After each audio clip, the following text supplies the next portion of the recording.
Oh, let me get her. Oh, before she starts talking her shit. Almost caught me. Almost caught me. What Doot, up? doot, What it doot, is? doot, How's it going? doot, doot. I feel like nobody can see me over your name. You sure? Hi, everybody. Willie, sir, Walt E. What the What's going word on? be? What is craculating? 8 o'clock. Yo, we was almost late. Yeah, Almost. we were. Y'all know I'm half black and half white, and my white side was like, "Get your ass in there." Yup, My black side was like, "You got time for one more cigarette?" yup. Hey, JL. I ain't had no time. JL, what up? Jana. Oye, Urban. oye, buenos dias, dímelo, dímelo, JL. What the word is? Jason, what up, twin? What's popping? What's the goodness in the hoodness? That's new. Don't steal my shit. Don't. Hey, You heard it here. Jason. Hey, Too Rich. Too rich. What How up, are bro? you guys? First things first, I was so spaced out. I didn't hear not one thing you just said. Wow, what happened? I don't know. I was just spaced out. That quick? Man, we ain't That going through quick. this gummy shit again. We're not going through the gummy. Hey, Mr. Bullshitter. Mr. Bullshitter. What up, brother? You Puerto Rican, you were probably out putting in your sauce. You know how I get down. Jay, what up, Jay? What it is? What it do? No, I'm not. Yo, I'm not doing no nerds today. yeah, she's staying off the nerds. Please. Jinta, what up, young lady? What's going on? Don't talk about me. Yeah, They man. sitting here though. Hey, JL, listen, you gotta stop. Listen, JL's a lifesaver. Why? What happened? He knows what I'm talking about. Oh, great. Yeah, I don't know. I need you to like charge him like a friendly, not a money fee, but like I need you to have him like write something, like put sugar on his grits or something like that. Something, anything. Juan Perez, what up, brother? What's going on, man? Hey, everybody, we made it through. It's Monday. It is. It's Monday. Hey Zach, what's going on? Mm-mm-mm. We did make it. We had a long weekend, guys. It was show is long. It was. I mean, there wasn't a day where I did not get to sleep in this weekend. You sure? Yeah, because yesterday I You was got to sleep outside. in on Sunday. What you talking about?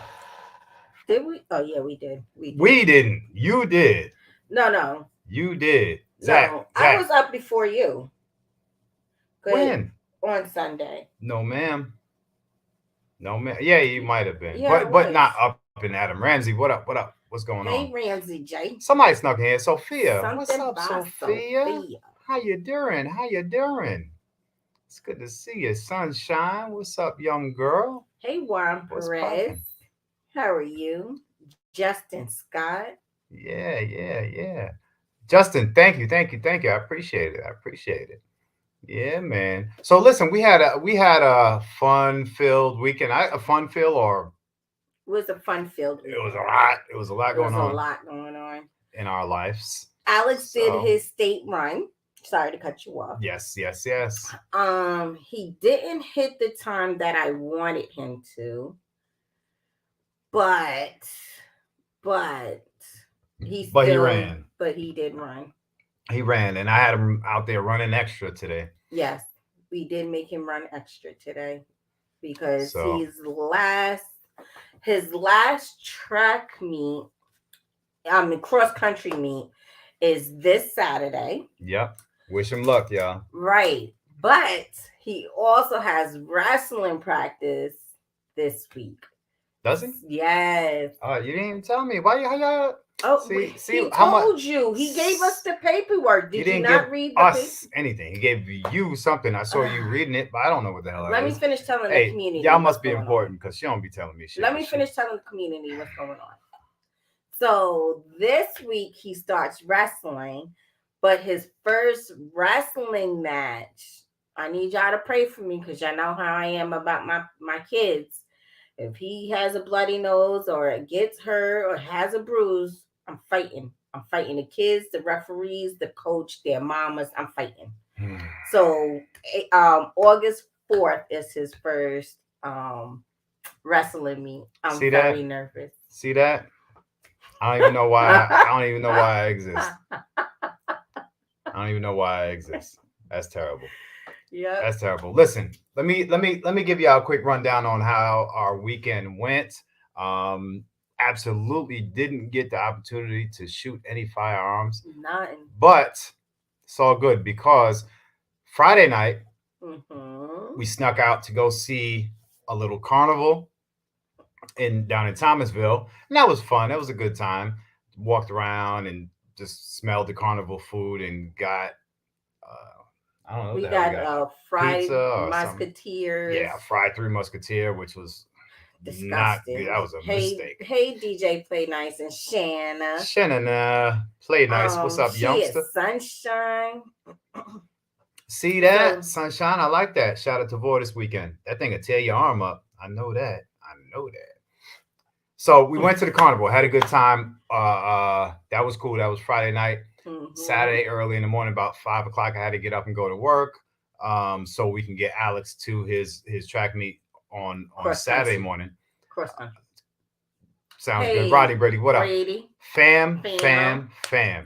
the Shaggy Um, Rifleman. she actually, JL, has a Puerto Rican flag wife beater that she walks around. Yes, I do. Yes, I So, do. Shaggy, what's up, young fella? What's up, Cat? Young lady. That's my link. That's my inside link, Cat. Cat. Yeah, she cool as hell. Um, and then so either way, we go to the track meet, boom, boom, and the track meet is almost Atlanta. It's like Macon area. So for Mm-hmm. us, that's like 2.5 hours or so. So we said, you know what? We're gonna figure out something to do up in that area just to see, what it is or whatever. Just stroll around on a Saturday afternoon. The weather was pretty nice. So Mentos, what up? What up? So we end up going to Warner Robins. We've been at Warner Robins before, but we never, walked around or anything like that. So we saw that in Perry and all that. So I'm driving down the road on a two-way highway, and literally out of the corner of my eye, she thinks I set this shit up. It didn't, but either way, out of the corner of my eye, I see, I see a race, I see cones. I see orange cones, and I'm like, no, it can't be. I see RC racing, and I'm like, But let's. So that's what he sees.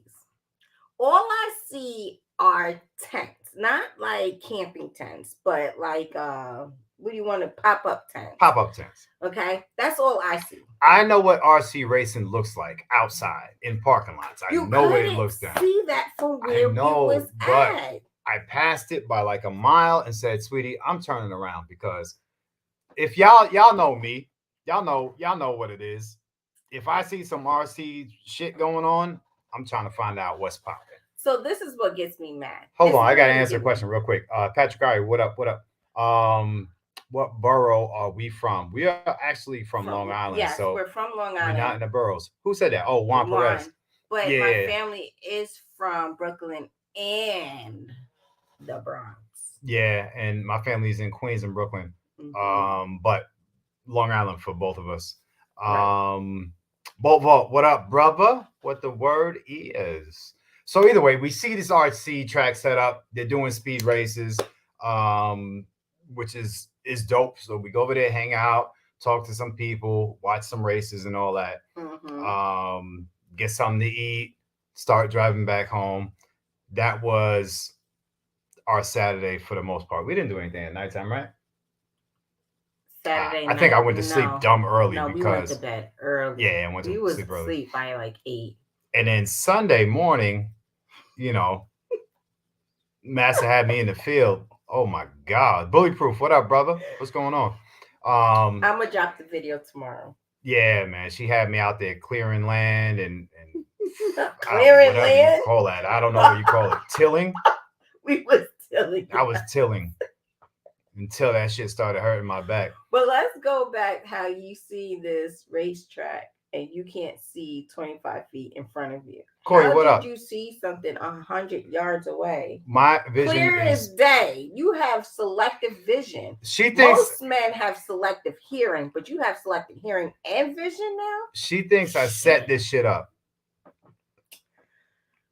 I didn't. I didn't. I just wanted to see what the town had going on. That's all. That's all. Mm-mm-mm. Yeah, pretty much, fam. Pretty much. I was ripping roots out the ground, clearing fucking all the shit. Y'all know how I am about my grass, whatever. She decided that she likes the way the sun hits one part of the yard First more. things first. The video will explain itself. When Yeah, y'all see the video, it will show what part of your yard I am taking from. So it's not really the yard, the part he was cutting, guys. I don't cut that part. You don't cut that. That's where the trees. Let's get to the subject. Yeah, Hi, man, because everybody. you are amazing. We talk about it Monday. Today is Monday. I mean, God damn it. Fam, you never give her another gummy again or we ain't speaking. we're talking about it Wednesday. Jeez, man, lost. Hey, Lost. AK Lover Coy. What up, AK? What's going on? Coy, come get your friend. Come Gina get your said friend. you told her we was going in. No. So either way, man, let's go ahead and kick it off. I know this is a really touchy subject. I have a lot of different angles to discuss tonight, but generally what I really wanted to get into is there's so much in the air about another war scenario Mm-hmm. for the United States and other um, other countries involved. And I just wanted to really dial in on what it is that it's going to take us to prepare ourselves for the repercussions of what happens overseas or on the U.S. Continent, U.S. Soil. mainland. Let's just say soil. You know what I'm saying? Bullyproof. Yeah, I do. I do. RC planes are hard to deal with, but I They have them. are. I have them. Do me a favor. Let me see, Scott. Let Sean know I do see him, and No. whenever he gets all settled, I'm watching him. I'm watching him. Whenever he gets settled, He said I'll 20 pop him in. minutes. Gotcha. He gave you the 5 numbers. That's fine. That's fine. So we do have somebody popping in to hang out with us tonight, and then still in all, we dropped the link. Y'all know how it goes. Everybody is welcome to share their opinion, ask questions, whatever it may be. But really, what I want to talk about, I guess, might lead to your ability to be prepared, your ability to be um, mentally set up for what's to come. Now, when we talk, now I want to throw something out there because we had this conversation earlier, and I was even way fucking off on this one. When was the last time, without anybody hitting their Google search, when was the last time that America declared war? If anybody knows or remembers, The last without time, Google searching. hmm I don't know, 1881. 1881. I don't know. Damn. I know. That's probably closer than what I said though. Dire prepping, what's Hey, going Dire on? Prep. How you feeling? Two-way syndicate T-Mash. What it is, youngster? What's going on?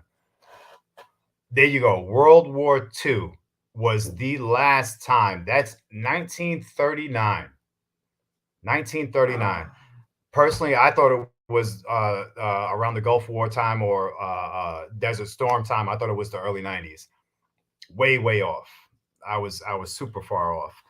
so Yeah. So what it is this is oftentimes what seems to be war. If it's not declared war, it's called a conflict. It's called a mm, conflict. So we've had many touches with conflicts over the years. Huge amount. That's right, Juan. 1939. Um, so it's something that you would really have to have an explanation or understanding for what it means to declare war from one nation to another. And the United States is very careful about how they do this, and I wonder if world war is a serious ordeal. It's not a little bicker here and there or whatever. And Mm-hmm. I wonder if it's going to push to that point where the United States would declare war. On who, I'm not sure. Now, I feel like we've been kind of pulled in to an ally, I don't know what you call it, to defend a relationship. That's pretty much where I feel that this is for us as Americans now is America is just, sufficing a relationship as of now with Israel.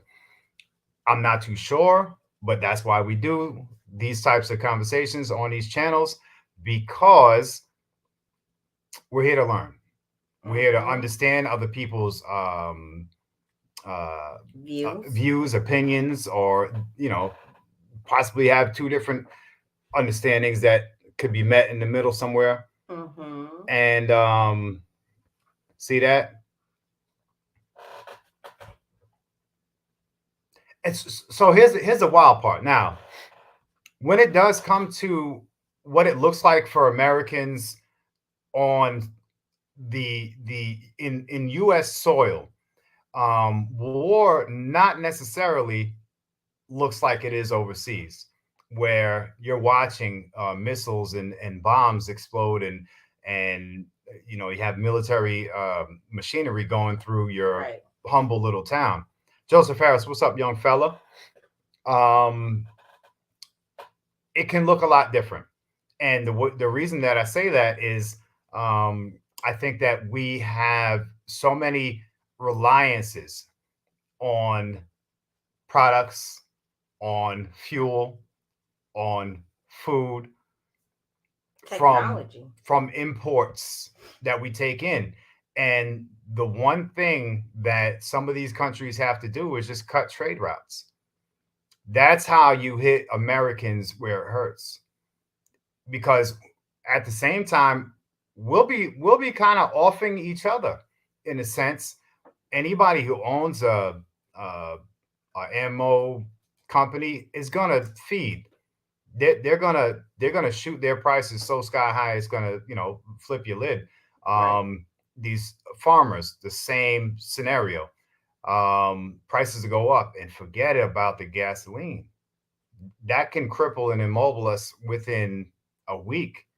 And I don't know if anybody's ever had to sit online for gasoline. Oh, I've been there, hours. and it hurts. It hurts. Skilly, what's Hours. up, young fella? So either way, I'm gonna go ahead and drop this link. Oh, y'all know she's gonna yell at me. Don't even listen to her right now, because I know Because what I'm doing. Because I know what I'm doing. I'm trying to read Rodney's statement. Hold on, I'm trying to read Gangrene statement. See, you're being selective. Sorry, Selective sorry, with your sorry, sight sorry, now. sorry. Facts. People experience it with I'll just packets highlight it. aboard and most. Jesus. Sorry. Aboard to mostly talk to. Right. Yeah. I agree. So Also what I learned today, a yeah, lot of people do not watch the news. Like it's kind of scary to watch the news. it is, but some people, like you and Gina, will wait for Google to tell you what the news is, and then you guys pick and choose what topics you need to read. Now, I'm different because I watch my local news, I watch CNN, and then, I play around with YouTube and just basically pick and choose what I want to believe and what I don't believe. But at Mhm. least I have some idea of what's stirring in the pots. Yeah, You know what yeah. I mean? It's And hard. I This shit think right now that's is changing so very much. important. Outcast, what up? What up?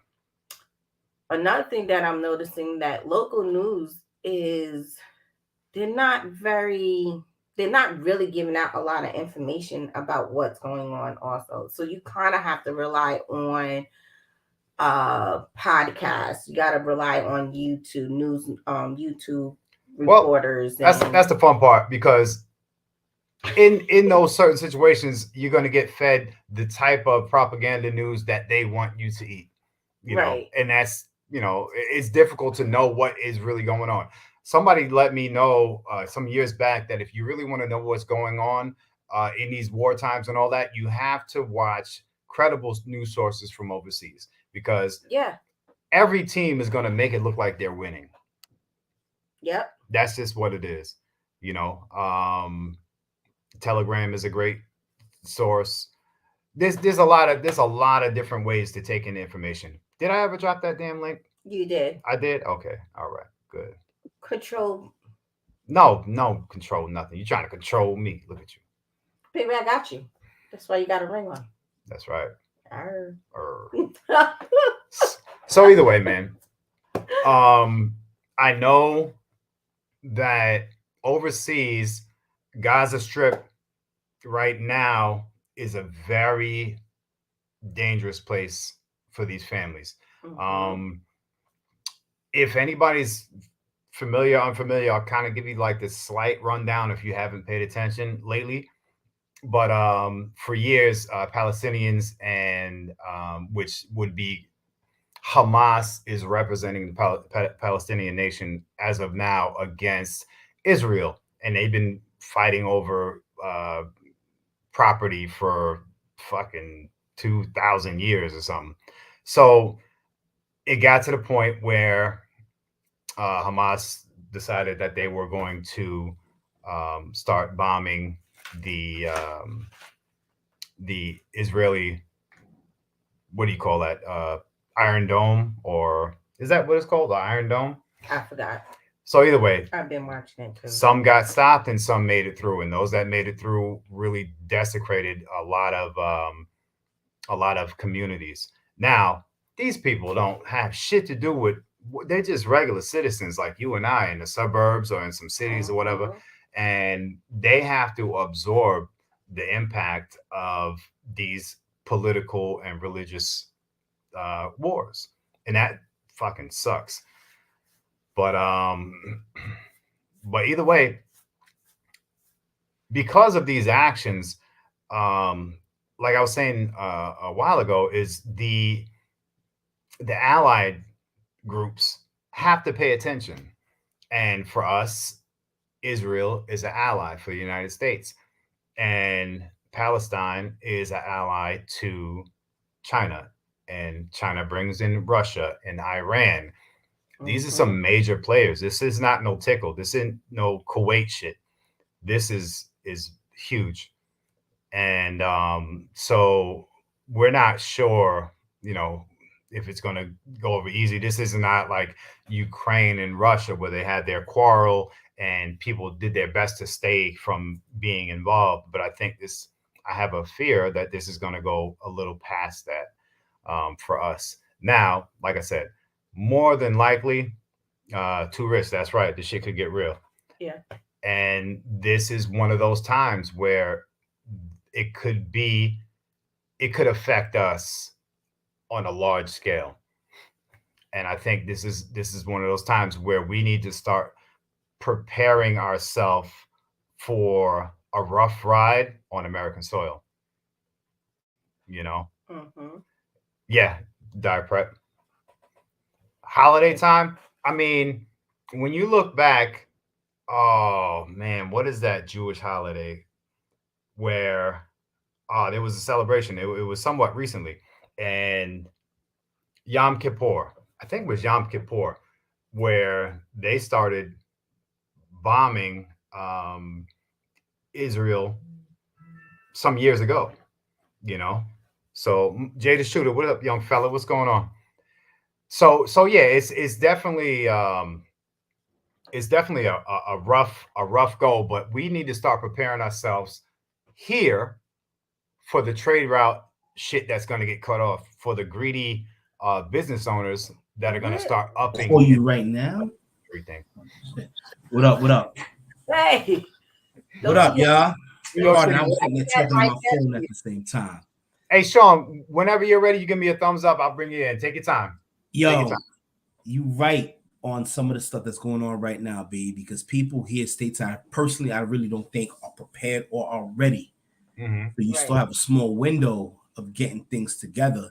And people need to start looking at Like even right now with your armaments, the Mhm. prices have slowly shooting back up at a quicker pace than they did when the bug hit Yeah. and last year when the Russian war started. But sometimes you still got to feel for poor people, man. And then people been going through it for a minute, and you got a very small segment of their population that's spazzed. Yeah. Don't you know what I mean? We can't. I don't co-signing people just like bugging out on women, kids, but once you keep somebody in the apartheid state and oppress them for so long, you know what I mean? Something's going to happen. Yeah. So both sides got a little introspect to look at. And in regarding news, man, people got to diversify their sources of information, man. Right. True that. You got to diversify your sources. You can't just listen to one side all day long and think that's it. You know what I mean? You also got to take time to see what the other person's talking about, so you can see and properly strategize and how to like debate the other person. You know what I mean? Because like even in this state, we got people who just listen to Fox or CNN, and it's all they listen to. They're polar opposites. And you try to talk to them like down the middle, they can't get it. Just dumb, deaf, and blind people leading dumb, deaf, and blind people. You know, the gods taught me that years ago. Yeah. You know, I just can't see it right now, son. But I'm just saying, man, if you're not prepping, get ready. Pray for your kids, man, because I think this one, maybe, I hope it doesn't go there, but this one may be a little longer than what we saw in the last couple of wars. And it may suck too. If you're into investing and finance and stuff like that, go buy yourself some military stocks. Yeah, it sucks. Because It a lot sucks, of but other things might start to get frozen up.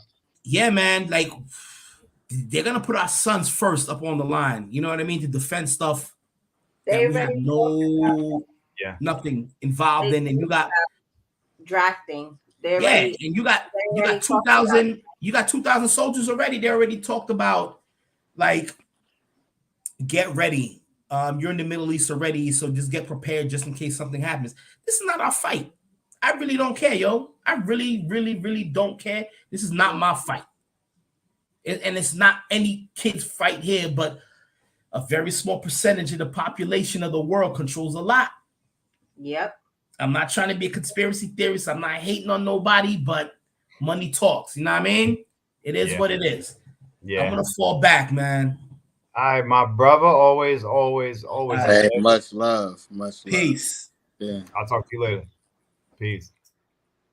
I was hoping to have a convo so I wasn't the only guest right now. But it's all love. That's all right. Well, Resilient Dad, what we're going to do real quick is we're going to bring in a good friend of mine, Sean, which is the owner and designer over at Triclops Sites. Really amazing guy. And I tell y'all know I've been shooting for a long time. And if anybody's seen my recent video on the Triclops site, ways to shoot better, whatever, he really racked my brain and gave me a gang of advice and all that. So without further ado, may I introduce the owner and designer of Triclops Sites, ladies and gentlemen, Mr. Sean. What's up there, young fella? Hey, how you guys doing tonight? Round of applause. Listen, you know, the other gentleman was talking about this war and it being a long war, and you mentioned something about when's the last time we declared war, correct? Mm-hmm, It was 1939. What is very interesting is everyone needs to remember one simple fact. The whole point of declaring war is that it's Congress that has to declare war. What does that mean? The Congress represents the people. That's you and me. So before we can declare war as a nation, this government has to run it by who? You and me. Think about what I'm saying. Congress declares war. They represent you directly. By not declaring war, they are in fact bypassing who? Us. Us. That's exactly right. Now, which which would I guess be a good understanding on why so often, at least in our lifetime, that we went to war and we couldn't figure out fucking why. Well, see, that's the other thing. When we declare war and Congress approves it, what happens? People look at it besides just a small group of people, not just the president, his advisors, this intelligence services, and these groups. You got congressional representatives having to look at it, and they have to define exactly why we're going to war, what the objective is, and when we might see some kind of conclusion. By not declaring war, you and I are completely removed from the picture. We don't know what's going on. We don't know who's running the operation. And you talk about psychological, that is a very large psychological effect on us as a nation. Yeah. You're removed from it, and it puts all this power and all this money, all the money it costs for war, all this authority into a group of people who's relatively small, and you and I don't know jack or shit. Yeah. Yeah. And this is a serious problem. So we had the Korean War. Notice we called it the Korean War, but the truth of the matter is it was declared what? A police action, correct? Yep. We had the Vietnam War, and we declared it what? We never declared war, police action. And look at the messes these things created and the damage, not only just to us as a nation, it divided us horribly. Yeah. It really did. The soldiers that were in Vietnam were fighting a damn war. Make no mistake about it. It wasn't no police action. And what it does too, psychologically, to a certain degree, it creates this distance between us and our own military and our own guys. Yeah. Yeah. Look how the men from Vietnam were treated when they came back here. Fucked up.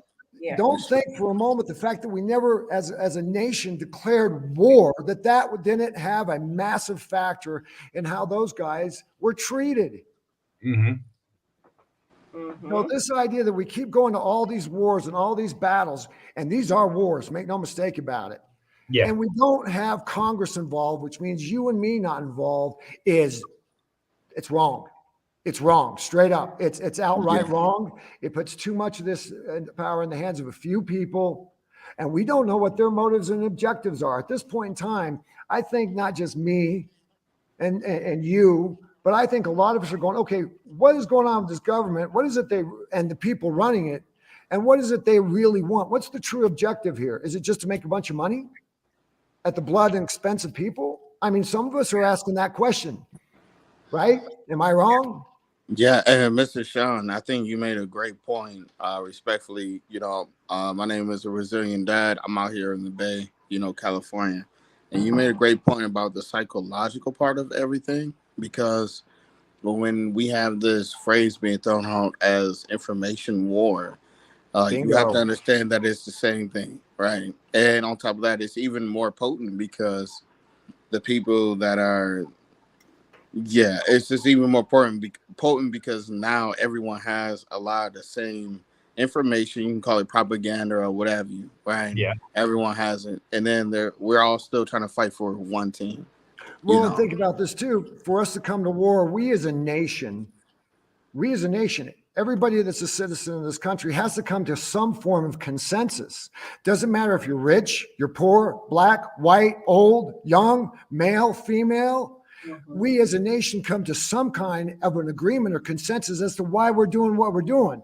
Without that declaration of war, it's only a few little groups here and there. And then you have this spray pattern of contention between groups right here in our own country. Yeah. Yep. It's already showing. Exactly. So this is something, when you brought up that thing, a declaration of war, only Congress can declare war. This noise of having war without Congress being involved, i.e. you and me, this needs to come to an end, and fast. Yeah. Yeah. Yeah. You need to be asked about it. Someone needs to talk to you about it. They need to talk to Resilient Dad about it. Okay. Yep. We as, like I said, and we know that this is some of what's going on in the Middle East. It's religious. We know there's a lot of religious factors here. Look, in this country, we got Christians, we got Islamics, we got Hindu, we got Buddhists, we got all kinds of things. But when you still there? Yeah. Okay. But when we go to war, we as a group, as individual American citizens, have to agree. We have to agree on, and this is what I came up here for.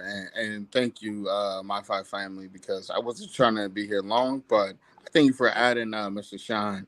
Well respected. Mhm, Because I mhm. wanted to understand, between the actual physicality of things that you have to prepare for as a civilian for war, right, versus like the information war that's already, man, it's already here, right? It's like, how do And it's you already prepare confusing. when war reaches your doorstep? And it's how do you, and I'm seeking advice. I don't have the answers or all the answers, but I'm seeking advice because it's like there's two wars at the same time for one thing, Mhm. Right. and I would love more insight and just to crowdsource the community to understand like what is the best way, if there is one, you know. Well, I think on a personal level, the best way is to be able to know how to prepare yourself here on the mainland, and Yeah. that is the simple day in and day out shit that you're going to have to win yourself off of to be able to grow your own stuff. Coincidentally, not so much that we are preparing, but just the habit of preparing. We cleared out probably about 10 yards or so Yeah. of more growing land on the side of the house. Um, and being able to get yourself geared up to provide your own is huge. Yeah. To be able to wean yourself off of certain things like I don't know, electronics and shit like that, and make sure everything is always ready to go that you do And I have. recall, not to cut you off too, Mr. Five Family, but I recall when you guys had a series where you guys were doing like a simulation of when shift happens, right? Right. And you Oh, will the have bunkers. those conversations, right? And Right. this is perfect timing for that. It is. In real life, Yeah. it's kind of considering, instead of a Walking Dead situation, in real life, let's say your gas stations now are no longer powered or they're closing because, the companies that be close them out or your local grocery stores are closing Yeah. out, right? Yeah. What are you doing, right? It's not just going to be a flash bang, as I see. I think that it's going to be more strategic than that in the slow burn, you know. Yeah. But Yeah. what do you do, Bartering. right? It's going to be where people want to start to barter. I know, just what Alex doing the cross country. I'm some of the parents when we sit around and talk. I found out some of them grow. They grow things that I have never even heard of. So I was like, hey, I grow this. So we was like, hey, maybe next year we can just barter with each other. If I have more peppers and they have lettuce, then we'll just switch it out. You got to start to know who your community is Yeah. and learn how to do that because it's very important. I mean, we stress it all the time. That's right. He's more Yeah. freeway than I am, but I'm more of a prepper. I like to do certain things. So if things like this do come up, we're not focused on the same task. He's able to do his thing and he knows where he needs to build or fill in the gaps where he's needs to be at. And just as well, I do what I need to do. And Alex is in that middle. Alex can Yeah. play both roles because Mhm. he learns from So, the both of us. so And that Alex been getting his lungs up. That cross country, Right. man, born and raised in that. He's getting his all of lungs it. up. And the funny Um, part about what you said, it's not even funny, is out here in the Bay, right? People like brag about farmers markets and stuff, but every time, my family and I go to farmers markets, I go to like meet people. I don't necessarily go just to buy because I want to meet you outside of the farmers market. And I have a couple of great families that I know out here that have more produce and land and like before they even hit farmers market, and they're not Yeah. asking necessarily for money. They're asking for things that I have that is just like, yo, like if you can get this for me, you got all this stuff, and what I would pay for that in the stores is way more than what this trade is, but I know what it means to them. So it's like, what they're giving me and what I'm giving them is equal because we have the proper value for it, mhm. Yep. and I think that that's important. It doesn't have to be a Walking Dead situation or a shit fan situation. It really is just about like who do you have in your network and community. Yeah. Yeah. Yeah. Now, Sean, if so be it, not so much a shit hits the fan scenario, but if trade routes were starting to get shaky, prices went up, um, gas was more expensive and less in abundance. How are you prepared for that initial stun, that first week or so trying to figure shit out? Some of this also depends on where you stand now in your life. Look, how much do you have to drive now to make money? How far? If you can walk to your job, the fuel is less of an issue, correct? So if you are, it depends. If you're living large, Hey, not to you're a cut you off, person Mr. that's living Sean. What about large. those that are remote as well, right? You don't walk to anywhere. What about those that are remote, right? Yeah, exactly. It all depends on how large you're living is the first place you got to start from. Yeah. And how much are you going to need? And the other problem, and here's the real, you have a family, you have children. Listen, a guy like me, I'm a single dude. I've been around the block. I know a few things. Shit hits the fan with me. It's a lot less of a burden on me. That's a fact. Okay. I'm just being honest. I'm that guy. However, anyone that has children, this scenario changes completely. Okay. For those who have children, you've got all kinds of problems you have to deal with in that kind of a situation. So it's funny we keep talking about psychological.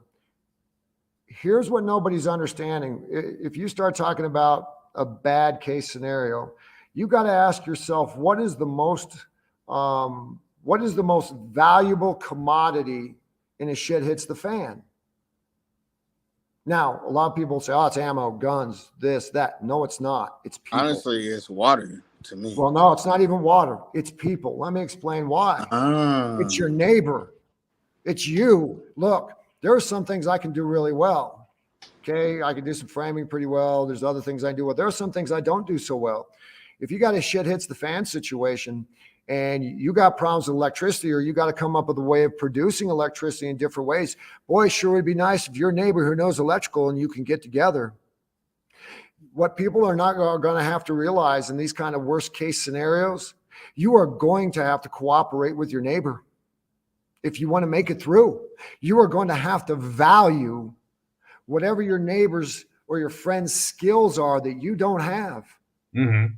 So, you know, we talk about this, a firearms channel and this and that. Great. I can shoot pretty good. Got some time here and there. So maybe you take the guys who are prior military, former military, or whatever they've got. You're going to have to work together as a team. They're going to have their objective, protect your neighborhood or your community or your certain area that you've done. And then you got the guys who know how to grow food.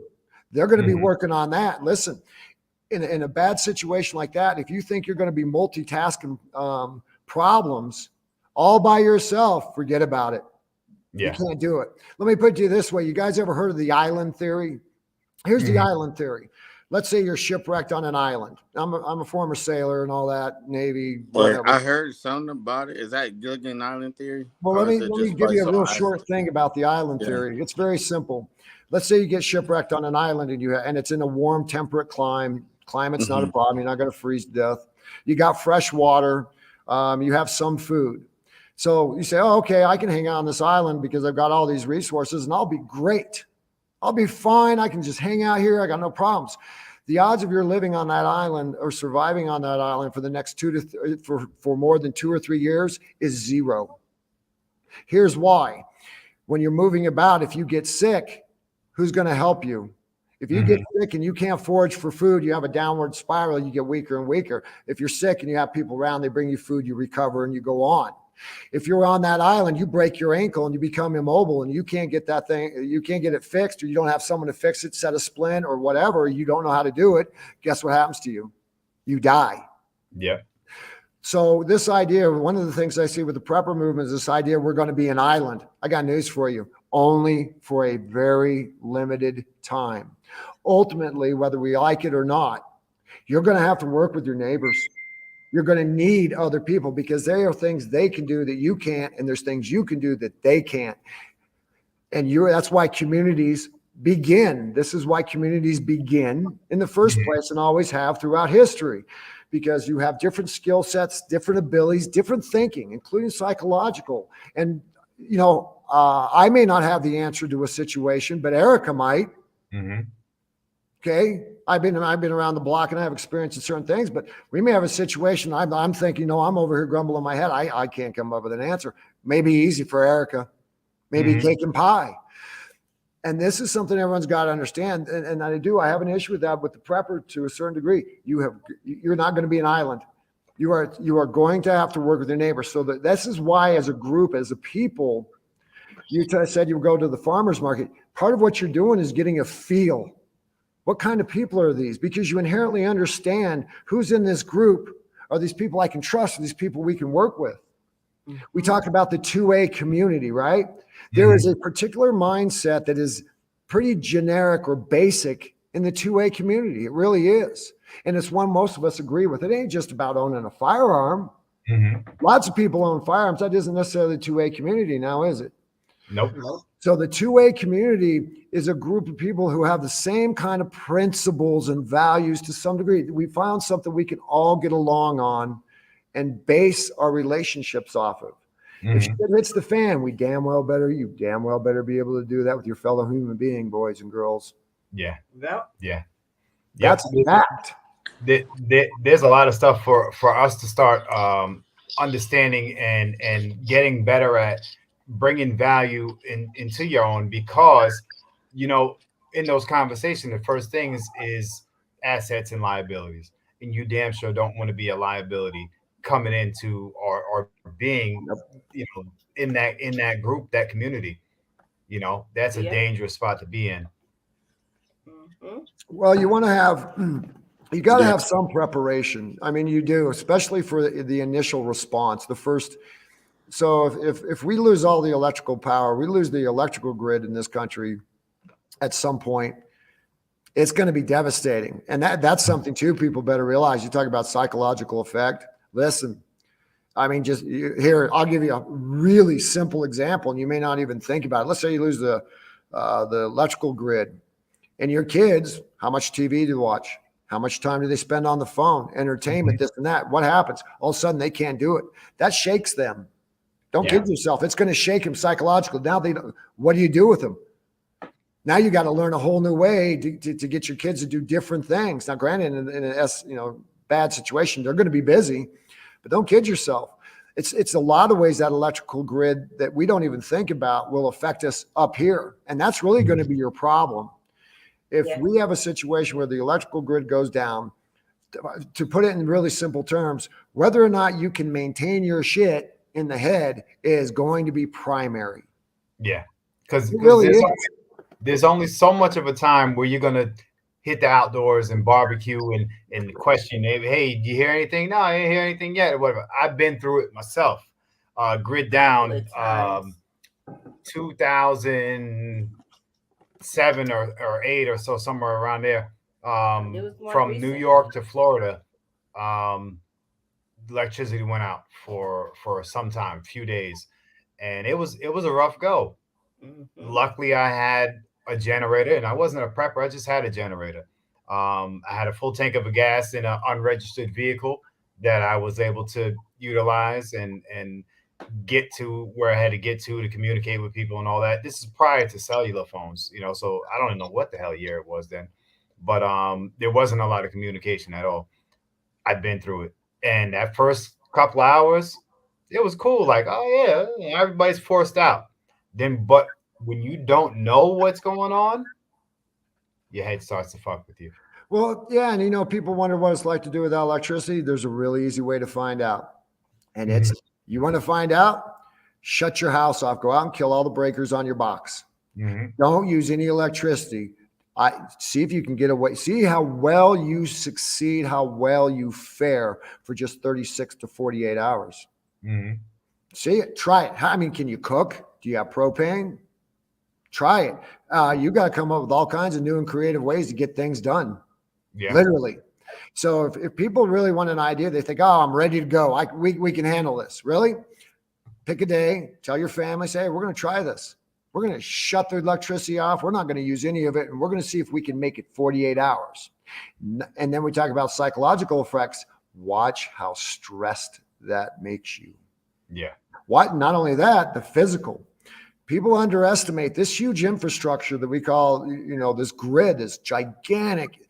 We have a huge, gigantic infrastructure. People have no idea how much they rely on it and how much easier physically it makes your life. You have no idea. People really do not. They really don't. So when you kill that electricity, you're going to find out just in that 48 hours how hard it is on your brain and how hard it is physically. Try it. If you think I'm kidding, try it. People find out. You really run a test run and pay attention to what it does. I mean, that's the best way for people to really comprehend these kind of problems in prepping. Do a trial run. Yeah. Let me. Here's another one. Let's say Resilient Dad was talking about water. You better believe it. Water's a biggie, and it's once again, it's not just for hydrating your body and survival. It's what you clean your dishes with. It's hygiene. Do you realize without that water, it's not just getting it into your body, it's hygiene, how much we rely on it. So if you don't have as much water and your hygiene starts to fail or deteriorate, guess what you're going to get more of? Diseases, illness, sickness. And then if we got an extra infrastructure's down, guess what you're not getting? Medicine, hospitals. Yep. So that one simple thing, that's what I mean. People don't understand, like I said, this huge infrastructure we have. So it's not just having water to hydrate. If you can't clean or you're not doing that, which we use a lot of water, the residual effects of not having water besides just our bodies is huge. Yeah. It's major. Yeah. People underestimate. Yeah, I was going to say sanitation. People underestimate the flow of sewage and what it does for a community to have that part of the infrastructure intact. When you start losing spots Ain't or that the truth, you dug brother? up, you know, that disease happens hella quick. So I have family, just as a short case, in Vegas, right? And they've been going through some crazy like seasons here and there, right? When they were showing me like the flooding and stuff, because they came and visited me where that stuff was happening, they couldn't use any pumping or any like anything from the municipalities, like for anybody, water, electric. And when they were showing me what was going on, I was like, literally, like, man, like not only water but sewage and waste. Like that is a big thing because it will complicate everything at your. You don't even know. You don't even know how you got to think more about what you got to do because of something like that can happen. And that could be just mismanagement or lack of personnel that why it happened. Or it could have been, right? It's interesting how fragile, our ecosystem really is. It is. Well, it's interesting to bring up that thing. So one of the reasons, we talk about psychological. Well, you think soldiers, of course, psychologically, physically, they're in the prime of their life, right? 20s. They're strong. They've been trained. They've gone through boot camp. Well, think about this. We talk about the water and hygiene. Hygiene was a major factor in the Russian war in Afghanistan. It was huge. In fact, one of the major causes of why the Russians lost that war in Afghanistan, it's one of them, it's not, but it was a major factor, was because of hygiene issues. They literally had 20 to 25% of their men in country who were down with the flu or sickness at any given time because they didn't have the proper hygiene. I mean, they were unprepared for it, and it was a major factor. So, and we're talking young people, healthy people, tough guys, and look what it did to them. Yep, just that quick. It's funny. I got to go back a few comments, but in times like this, we sit and wonder about the shit that's kind of right in our face. And I apologize because I forgot who posted this. Are you talking about sieges about New York? No, not about New York. Somebody made a comment about that little message that was sent out to everybody's cell phone. You remember this about maybe 7-8 days ago? And there was that emergency message. Yeah. Makes you wonder. Like that, it makes you wonder. Are they prepping you? Are they prepping your brain? Yeah. Yeah. Yeah. Yeah. Does it feel like it? I honestly think that I think they prepping whatever they are, whoever you did. But I also think too, it's like we forgot the last time. Remember, we just had something just like that before too. You know, Mhm. back when I was in corporate, I was responsible for doing this stuff. Within like a very big, wide range of things, and Mhm. it's like how many times do we like?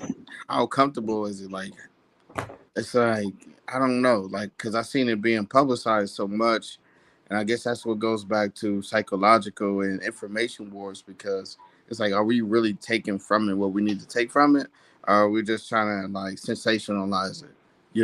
Like what is it? Because I Yeah, felt like this time around we were kind of sensationalizing it in a bit, you know. mhm. That's But human that's nature. just my thought. That's Yeah. gossip, you know. But either way, man, just I think this whole conversation is kind of open our eyes a little bit about what's going on sometimes directly in front of us and how we can prepare ourselves. More than likely, we're not going to have to worry about bombs dropping on U.S. or missiles coming through our borders. I don't think that's a big deal. Trade routes are a huge part of American success, happy American people. And Mhm. once that shit starts to go down, right behind it, believe me, the easiest way to win a war with Americans is to get us to turn on ourselves. Because who is more powerful than ourselves is Yeah. ourselves. You know what I'm saying? Yeah. And And they I ever think that's too find out, is yeah, like literally, like if we turn on each other, they don't even have to do anything. yeah, all they have to do They is take won't. away that They don't something have to do anything. of us want. And it Well, reminds me, this is something too, Mr. Sean, that you mentioned. It's like know your neighbor, right? And I think that was something that was a profound thing. I know it's probably regular to you, but that opened up my eyes. Honestly, as a civilian, haven't been in the military, haven't like never like directly been a part of that. I was like, man, you're right, man. We move into these areas and neighborhoods, and it's so funny because compared to how I grew up, we don't even know our neighbors no more. Like we used to have neighbors that would like look, hey, man, we're leaving out of town. We're about to do a cruise. My parents, they said we want to do a cruise. Just look after us. Look after the house, like get the bingo. mail, right? You don't Mhm. even trust your neighbor no more, like your direct neighbor in the sense, right? And Well, that's crazy. But if I'm kind shit of an happens, right, your neighbor will be directly impacting you on all sides of wherever you live. You know. yes. Yeah, and you know what's kind of crazy to me? I'm kind of an old guy. I'm getting there. Um, Ish. yeah, just the way it is, man. But here's what's strange to me. I sometimes when I drive through neighborhoods now, I live kind of out in the sticks, um, as you would call it. But here's Mhm. something I've noticed once again in the last 10, 15, 20 years that it's mind-boggling to me. I drive through a neighborhood and I don't see kids outside playing. I Yeah. don't see kids running around. It's the middle of summer. They're out of school. And I'm like, man, when I was summer, the kids are all over my neighborhood. We're playing street football. We're doing this. We're doing that. We were doing all kinds of things. Curveball, hide and go Yeah. seek, or whatever things we used to play. We used to run in people's backyard, knew we weren't about to get shot or nobody was looking at us. Exactly. You understood it was Like kids. the whole neighborhood knew us, right? Yeah. So that is like to Now me, you can't even get on nobody's porch without the ring cameras, the blink cameras, all this stuff, and everybody's just so on edge. that's Yeah. because they don't know their neighbors. Yeah. Yeah, Yeah. Nobody knows their neighbors anymore. It's like, and why? You got to ask yourself, what's going on in our society here, particularly the last 15, 20 years, that you're afraid or you're leery to speak to your neighbor, just get to know your neighbor. It's insane. What's this wall we have now that's been going on the last 15, 20 years? Yeah. I mean, you call literally it psychological. I call it information. information, but it's something that is absolutely a problem. And it's going to be more of a problem if we have a scenario where we have to rely on each other. It's going to be even more of a problem. You don't know your neighbors. Yeah.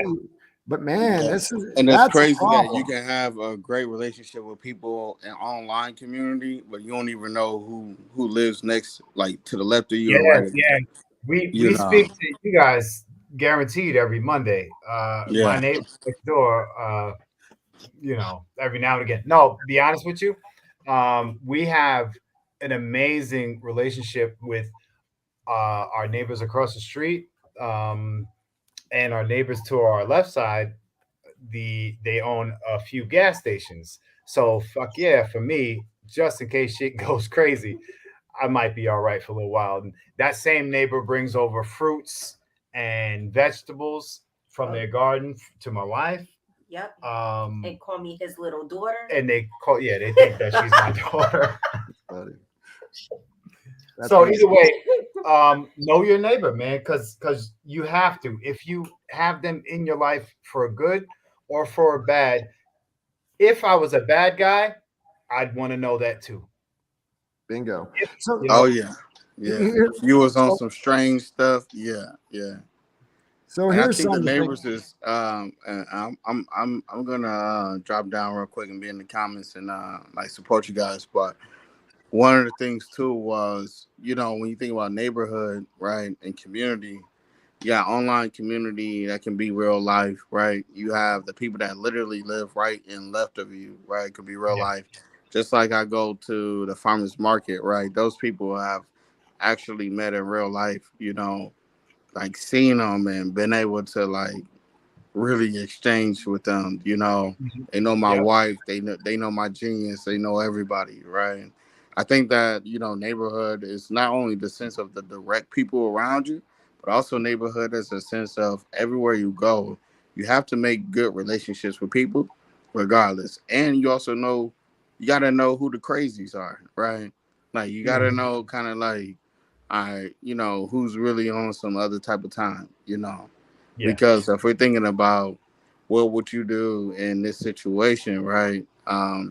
If you don't even have a heads up, you're trying to get out of that first 72, to about 6 days worth of time, like, you got it. Like, it's all going to be immediate people, things like that you see already in your living situation.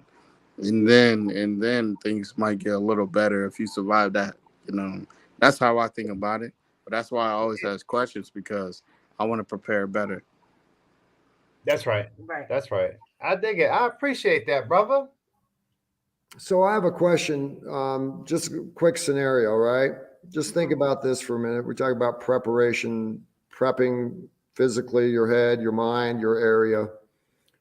Um, so let's say we did have some kind of horrific attack in this country. Mhm, Okay. Something really bad, really ugly, really evil, where a lot of people die. Um, and you, of course, as a person, you're going to have a reaction to this. yeah, Okay. You are. You are going to have it. I'm going to have it. Everyone's going to have a reaction. In general, most of us, if we saw something like that Hamas style attack that we saw with the fair, where they mhm, Yeah. just shooting innocent people and kids and people, I'm going to have a bad reaction straight yeah, out. I'm yeah, just going to tell you right Yeah. here. And I mhm, don't care who it is. When you do that, anyone doing that, any group, any person, any entity doing that to their fellow human being has got some issues. Okay. yeah, Yep. Yeah. And Mr. Sean, too, when I think about the stuff that's been happening, and I'm gonna definitely let you continue respectfully. I think about the shooting that happened at the concert back in Vegas, right? Yep. Same And thing. I think about the same thing that just recently happened too, right? And that was on American soil. Like that was, I don't know if I'll call them American, but they were who they were, to Exactly. do It something doesn't like that. matter who it Yeah, is. yeah. I don't care who you are. Doing that is what it is, what it It's just something to demonstrates. think about. Yeah, Yeah. No, to me, it doesn't matter. Any of the other stuff doesn't matter. What matters to me and always has mattered is what's your behavior? How do you treat your fellow human being? That's mhm, it. I don't mhm, care about all the other stuff. I mean, I really don't. yeah, All that matters is what is your behavior, and no one, and that's it. Bottom line, you there may be, we all know there's some there's extenuating circumstances with all this stuff going on in Hamas and Israel, and everyone's picking a side. I'm not picking a side on this deal. I'm not going to do it, and I'm not going to get dragged into it either. Mm-hmm. That's a fact. That issue, those two groups need to work their problem out in a big way. Yeah. They've been having this problem a long time. Don't bring it here. Bottom line, and neither side is blameless. Can we? That's a whole other argument. And this is something that I don't even Right. hate talking about, because I never seen something like this be as corporate or Yeah, I mean, socialized. You know, this is the weird stuff, you know, about it compared to other times. Like, it hasn't already been going on. You know, yeah. it's like we kind of pick and choose, like, when we want to, like, have fake love or fake care about things, and it's not taking anything away. I understand, like, what ARD is saying. It's not taking anything away, but the information games, it's interesting, you know, because I think it's just a maturation of stuff that I've been on the background on and seeing, you know, but being in, it's just kind of hard because you got a lot of people like taking sides to this and that, but it's like, what do you take a side for? Almost like, if lives are lost on either side, you should care about that regardless. Like, I am ignorant enough to know that I don't know who is the true villain in this, and I won't even involve myself with that. You know, It's very interesting you say who's the true villain. You're absolutely right. It's very hard to determine. Not only that, it's hard to determine why does one get attention and doesn't. Listen, I remember a few years ago, not that long ago, some horrific atrocities and war crimes, if you want to call them war crimes, it's war, that was occurring in Africa. There were people being slaughtered. They were slaughtering each other like nobody's business. I mean, way worse than what we saw in Israel. As far as numbers go, not as far as the act. Don't get me wrong. But we saw a huge amount of folks being slaughtered in Africa. I mean, just did it get much attention? Did we have anybody here waving flags and being out on the street? Mm-hmm. No. See, why is that? There was no attention given to that. And why? Got to ask yourself that question. Talk about the information wars and how they're used. That's exactly, And think about that real hard. Before we get My Five Family democratized and demonetized, you know, I want to show you guys love, Mr. Sean, as well as Mr. Billy and Mr. Erica. Like, thank you guys. You know, of course, so I love and respect and thank you for your time. Yes, sir. We appreciate you. Hey, yes, sir. To the top, we can't be stopped. All right, y'all be good. I'll be in the bushes. All right. Have a good night. Peace, man. So when I think about the understanding, my true thought and understanding why we get involved into situations like this, it's strategic placement for us. Our interest over in that sector of the world is generally for fuel. That's the basic interest, and having proximity to those assets in a sense. That's kind of why we get ourselves involved in these types of things. A lot of people say like policing the world. Not necessarily policing the world. I think as the American government, it's just kind of solidifying relationships to that have shit that we want. Well, ask yourself this question to both of these groups, and this we got the two groups. We got them in New York. You got them here. You got them on the street with flags. Ask yourself this question: why is it so important to these people for the U.S.? Why are they doing it here? For what reason is it so important for the U.S. opinion to matter? Mm-hmm. Think about that for just a moment. Why are they battling so hard for public opinion or to present an argument, particularly in this country? Yeah. There's a reason. Yeah. And the reason it boils down to is because of our huge amount of money, our military resources. That's why. Because if we jump in this, people recognize inherently that if the U.S. gets into this war, okay, we're the hammer. We're the big hammer. Right. That's the bottom line. We are the big hammer. And so you have one side that absolutely doesn't want to get into it with us. You have another side that wants to enlist our aid. And what it's doing this way, I mean, it's dragging you and me and the rest of us into this scenario.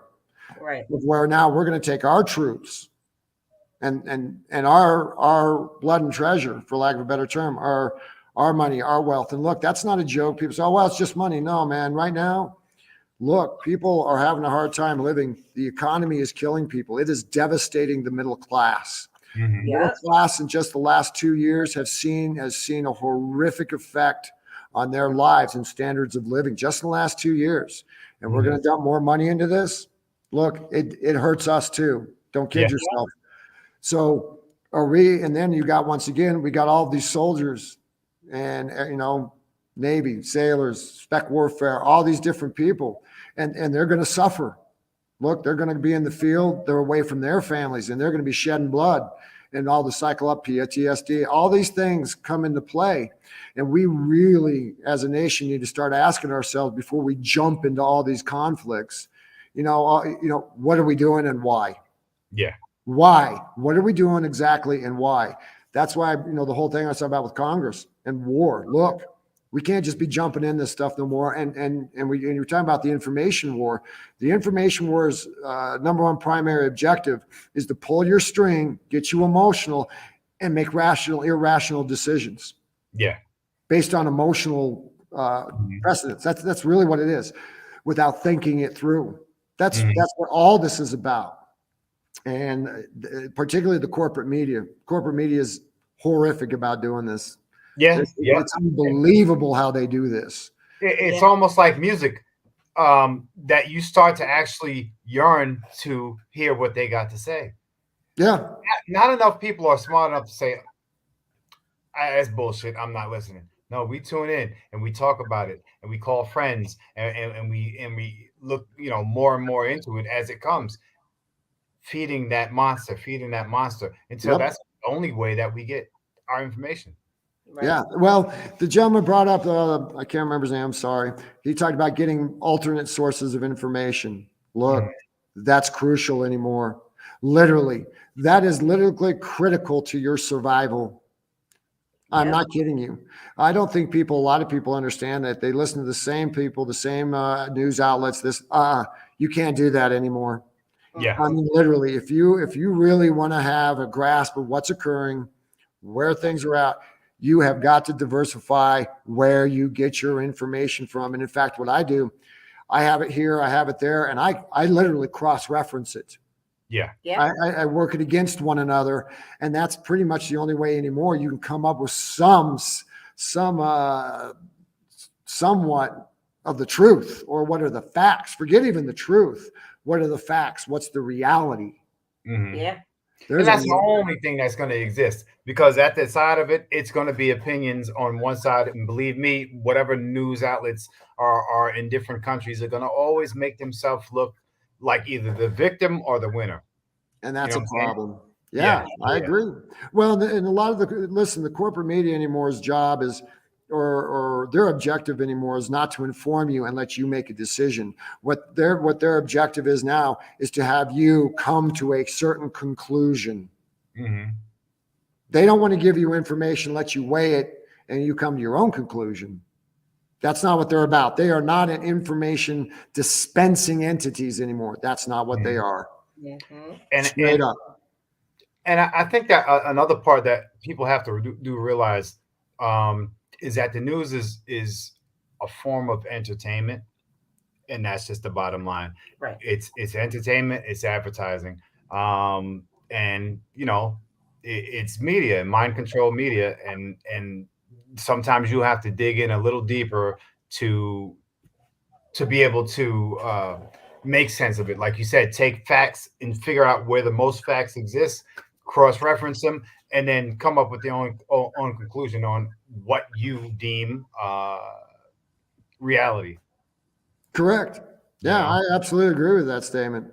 It's and that, there's a psychological effect too. Who do you trust anymore? Do you trust your government? Straight out. No, I don't. Nope. I don't trust them. Do you trust the Democrats? Nope, I don't trust. Do I trust the Republicans? Nope, don't trust the Democrats. Don't trust the Republicans. Do we trust the executive branch as a whole? That means all the federal law enforcement agencies? No, Hell. don't trust them. Who do you trust? That's a serious issue in this country right now, and a major issue. And I got people telling me I shouldn't trust this guy or that group or these people or that people because of this reason and that reason. You know what I mean? Yeah, don't be fooled. That's what I mean. We were talking about the neighborhood, why we don't go talk to our neighbors. Or all of us had kind of been brainwashed or programmed to have preconceived notions about their neighbor. Yeah, right. He's real hard about it. I mean, dude, a lot of people take a look at me. I'm an old school cracker, shaved head. It'd be really easy for people to go, oh, he's one of those guys. No, I'm not. I shaved my head because my head started looking like an old carpet with worn out spots. Okay. Yeah. You know, bottom line, that was that bad, you know? So when you start talking about this media, you got to start asking yourself, if you have these preconceived notions of what is going on with this group or that group or this person or that individual, you might want to start dig a little deeper, pay attention. Yeah. What are they about? Yeah. I mean, the people, you know, the thing that drives me crazy is, and this is part of the programming, they tell you beware of this group, beware of that group. Everyone needs to remember one fundamental thing about our country, this country, and our basis of government. Our basis of government, and the reason why this country was created, because it said there's one group you should never trust: the government. I am not. That's who you better be aware of. Yeah. That's who you need to be scrutinizing all the damn time. That's where your problems will come from, most likely. Your government is going to be the single biggest potential threat in your life. Mm-hmm. Yeah. If you don't know that and you don't understand it or you don't believe it, you ain't been looking at your damn history. Okay. And I say that to people, say, you're crazy. No, that's literally the foundation of this country. Don't trust your government ever. Yeah. Can't do it. And keep them on a short rate, on a very short leash. And we ain't been doing that. And you know what's interesting is that when you do dig into the facts, this country exists because they didn't trust their government. Bingo. Exactly. We're running right into the same scenario real quick, aren't we now? We're becoming our father. Isn't that something? Yeah, it's very interesting. This thing with not who do you trust? And the other problem is too, we don't trust any of our institutions. Mm-hmm. I remember during the COVID thing, and I don't remember how many people pro, you know, the pro lockdown, the non-pro lockdown, what a mess that became, right? Mm-hmm. Right. But let's think about this. How many people were rewarded? How many hospitals and the medical community was rewarded for diagnosing something as COVID? There was a monetary figure attached to that. Now, I'm not attacking anyone in the medical community. So, you can't say that. Look, I'm not attacking you personally, but the bottom line is whenever you attach a certain amount of money to it's a motive. Yeah. It's a motive to go with that narrative. Now, maybe you didn't do it, but the bottom line is somebody did. Somebody did it. Right. Yep. And that's where your distrust of even these institutions comes in. You look at any institution right now, I don't care what it is. Like I said, federal law enforcement, hospitals, even our bank system. People are highly distrustful of the banking system right now. And for good reason. They're already talking about a digital currency. Well, why do we need one? Well, they won't exactly say why. Isn't that interesting? Nor explain how it's going to work. And they don't want you to know how it works. Exactly. Yeah. But that's what I mean. That's why there is so much massive distrust that's going on. And they have fostered a huge amount of this amongst ourselves. And it was intentional. Yeah. Don't kid yourself. It's been intentional. It really has. Mm-hmm. And the people who are able to recognize it and basically evaluate it are going to have the best chance of succeeding when things get stupid. Yeah. Yep. But don't recognize it too publicly because they'll come after you. And I can tell you right now, look, dude, I'm the kind of guy they don't like anyhow. So that's a fact. I mean, look, listen, it's very interesting. Here's where my distrust of the government comes from, and it's at a very, very fundamental level. Let's think about this. This is your whole premise here is Second Amendment. Everything we're really talking about is revolving around the Second Amendment. It's kind of the starting point, right? Mm-hmm. Well, what is the Second Amendment? Well, when you start talking firearms, when you boil it down, what you are doing is you are wielding force. Mm-hmm. You are, and not just force, but lethal force, right? That's what it is. You are wielding lethal force. Now, we have some rules and parameters that we all agree on. They should be in certain areas. Defensive, right? But the fact of the matter is you're wielding lethal force. What that Constitution, that Second Amendment is telling you is this. What is the difference between a subject, a peasant, and a citizen? What's the difference? The citizen wields force. Mm-hmm. The subject and the peasant does not. They're not allowed to wield force. Think about what I'm saying. A lot of people, let's talk about the First Amendment. It's free speech. When you talk, we're talking right now. Guess what we're doing? We're wielding force. Yeah. We're doing it in a very civil manner.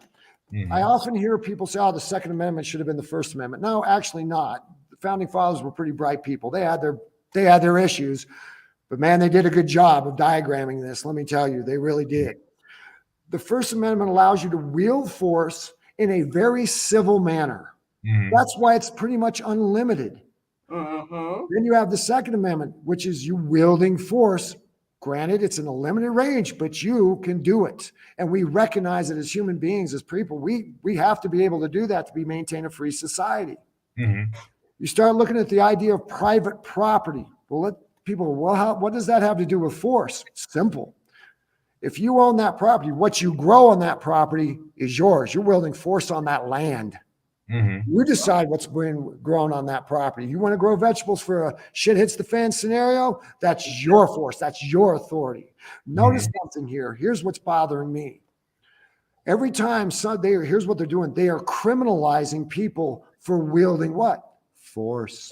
You wield free speech and they come after you. If you don't believe that, look what happened to those parents at some of these school board meetings with this whole transgender thing going on. They came in and wanted to label them as what? Domestic terrorists? Really? I don't know, Eric. You're looking pretty evil over there to me. I'm scared. That's bull. Yeah. Bullshit. So what they did is they mislabel your exercising force, legal force, understood and encoded in the Constitution. So they come after people for legally wielding force, verbally. They come after you for having a weapon that you absolutely have a right to own. Look what they've been doing to people. Someone breaks into a man's house. Blatantly, they're trying to do him harm. He shoots him. Who do they go after? The shooter. He's in his home. He has every reason, every right to wield that lethal force.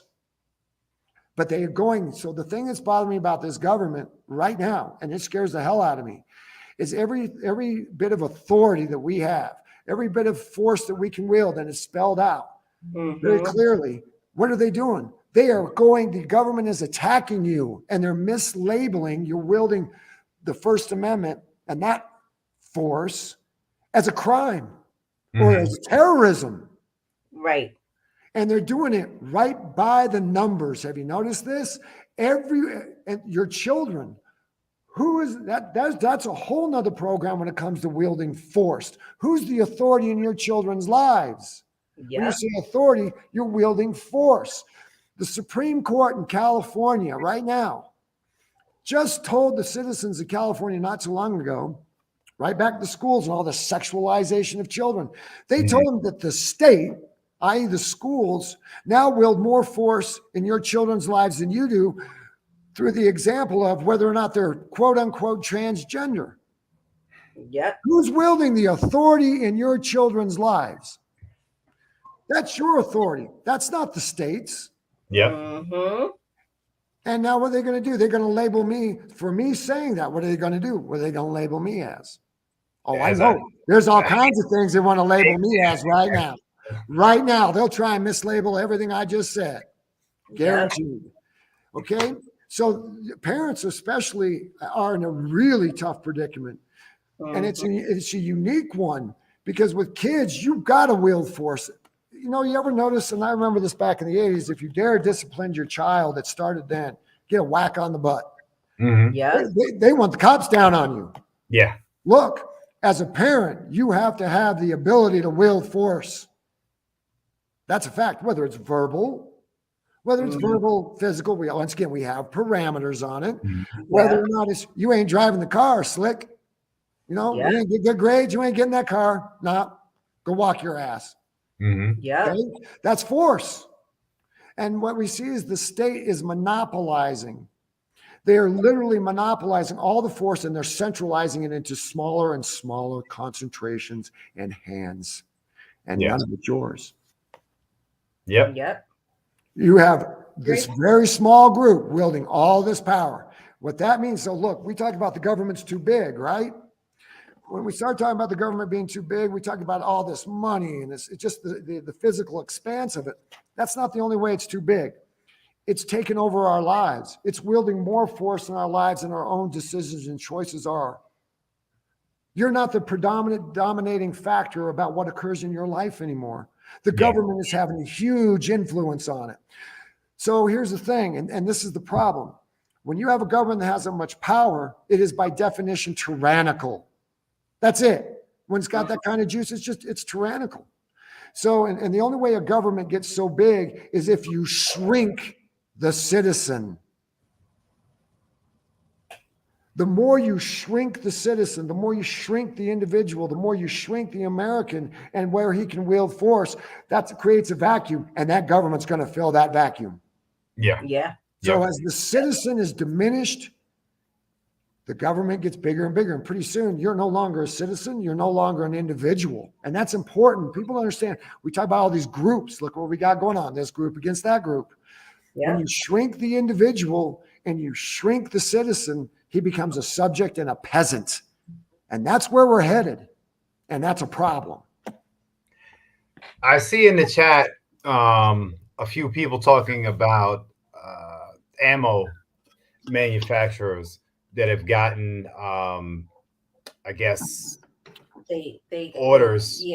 To stop selling to citizens. To stop selling to yesterday. Civilians. Did they? I wish I'd have known about this. This is the type of real shit that we need to start witnessing, at least, or keeping an eye on. Ammo. We all went through an ammo shortage together, holding hands. Bunch of fucking knuckleheads. It was rough. It was rough. Less of us were able to, shoot our firearms and it was just, at all. Those are the things those are those immediate effects that we were talking about. We're gonna go through times where the simple shit that how many people got into firearms when it was $7.99 for a fucking box of 59 millimeter. You know what I'm saying?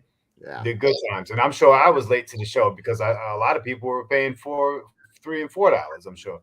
Dude, you want to hear something crazy? I remember as a kid, 10 years old, shooting 22s on my grandpa's property. I could get a brick, a 522 shells for like $2.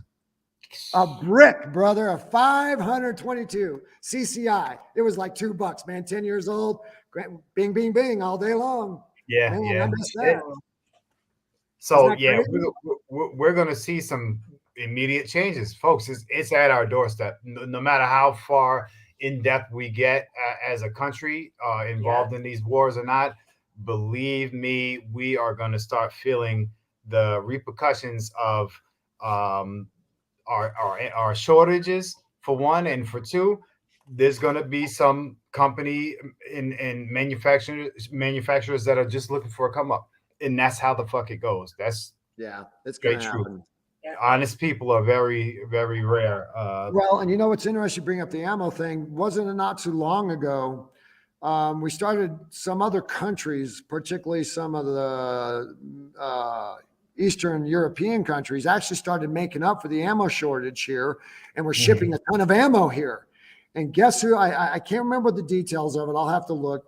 I've been hitting the head a few times. I forget things. It seems, if I remember right, the Eastern Europeans were doing a lot of ammo manufacturing and starting to ship it here, and the government started closing that off. They started slowly constricting it and stopped allowing it. Now, Yeah, sure Wolf and all that shit.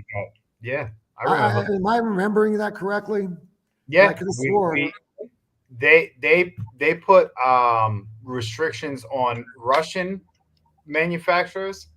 You remember that? Yep. Oh yeah, that's what I'm thinking of right there. Yep. And I was shooting the hell out of Wolf steel case. I didn't give a fuck. Works great. And lost that. You know, I mean, I don't know what the hell is out there now, but I couldn't get my hands on Wolf nowhere. Well, You know? there's some manufacturers, there's some ammo manufacturers, like I said, in some of the Eastern European countries, and they're pretty solid. They make a lot of ammo. They're doing a real good job out there. Whether or not they'll allow it, whether it's not someone puts the kibosh on it, that's another program. Yeah. It's amazing. It's always funny how it's, look, we don't want you having any control of yourself. It's amazing how that always happens. Yep. And every we sit time and roll with the punches and you know, hope for the best. And I was celebrating on the phone. I know nobody wants to hear this shit, but I think we're at like $2.64 a gallon for regular in South Georgia. And I was like, oh my God, this is amazing. You know, thinking this is how that blow happens. They soften it nice and easy.